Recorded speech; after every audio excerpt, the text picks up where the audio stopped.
Hey guys, got another video for you.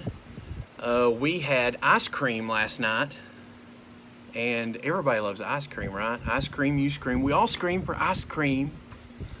I remembered when I was younger, 8, 9, 10 years old, Mom and Dad took us to Pigeon Forge. I know many of you all have been to Pigeon Forge before, riding the rides, eating all the cool, at all the cool restaurants, lots of ice cream places up there. It's a real fun place to go. But we were up there this particular time, and Mom and Dad took us into this ice cream shop, said you can get any flavor you want. Well, I was looking around, there were obvious flavors like chocolate, vanilla, Rocky Road, cookies and cream, stuff like that. But I saw this one flavor that caught my eye. It was called Superman flavor. I'm like, I don't know what this tastes like, but the name sure is cool. So I got the Superman ice cream. They served it up, gave it to me. I remember tasting it and thinking, this isn't really what I was expecting at all, but it sure was good. And that kind of reminds me of God's plan for our lives. Sometimes what we think is going to happen isn't always what happens, and it goes in another direction, His plan, but it's always better. It's always better, and that's what we're going to talk about today. So we pick up this story just after Mary ran to get Peter and John and bring them back to the empty tomb. And Peter and John checked out the tomb, and all they found there were the strips of cloth that Jesus was buried in. They had just seen their friend die on a cross and how his body was nowhere to be found. And that same day, 2 of Jesus' followers were headed to a village called Emmaus. It was a long walk, about 7 miles from Jerusalem. And on the way, the 2 men were talking about everything that had happened, how Jesus had died on the cross, the empty tomb, and maybe even the rumors that Jesus had come back to life, and what to make of it. As they were walking and talking, a man started walking along with them at the same pace. He seemed like just a random guy who had joined up with them because he was heading in the same direction. The guy, yeah, that was actually Jesus himself, but God kept the men from recognizing him. And Jesus asked them, he was like, hey, what are you guys talking about while you're walking around? And one of the 2 men, who was named Cleopas, responded to Jesus this way. Remember, he didn't know who he was at the time.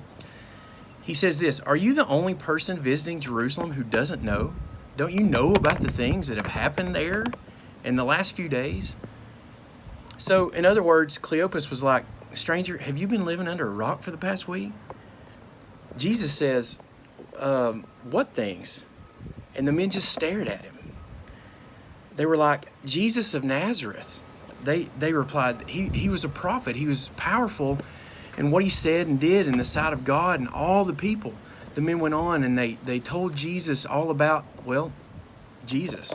They explained how the chief priests and rulers had made up lies and gotten Jesus sentenced to death, and how Jesus had been nailed to a cross. They told Jesus the whole story of everything that he had done.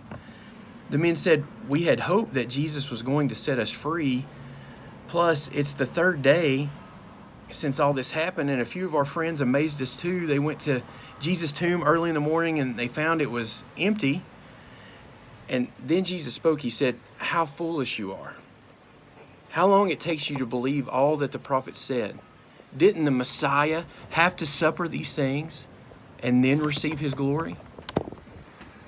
Jesus went on to remind them of all the scriptures that laid out God's master plan, how ever since the beginning, God had planned to send a Savior. He went all the way back to Moses and the prophets. And it probably took a while. Remember, they were on the road to Emmaus, which was a 7-mile journey. Who knows, maybe Jesus talked for like 5 of those miles. He talked about all the scriptures that predicted his birth, his life, and his death. As they neared Emmaus, Jesus kept on walking and talking as if he was going on further down the path. The 2 guys who were totally amazed by this man and who still didn't recognize him as Jesus wanted him to stay a bit longer. They tried to keep him from leaving, and they asked him to stay with them since it was getting late. Jesus agreed to stay with the men. They sat down together for an evening meal, and Jesus took the bread, gave thanks, and broke it, and he started to give it to them. This is my favorite part of the story. Immediately, the men realized that he was Jesus. like immediately. But then in an instant, Jesus disappeared from their sight. So, okay, I bet the men were like, what just happened? They realized that it was Jesus all along. No wonder he was able to explain all those promises from Scripture. They got up at once and started on the journey back to Jerusalem. Think about how excited these two guys must have been. They had just sat down to a meal after a 7-mile journey, but once they figured out that Jesus himself had been with them, they got back up and booked it all the way back to Jerusalem. I imagine they were pretty excited. There they found the 11 disciples and started telling them everything that had happened.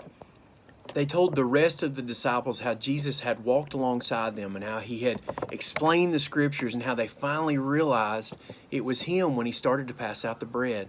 It was all true. Jesus was alive.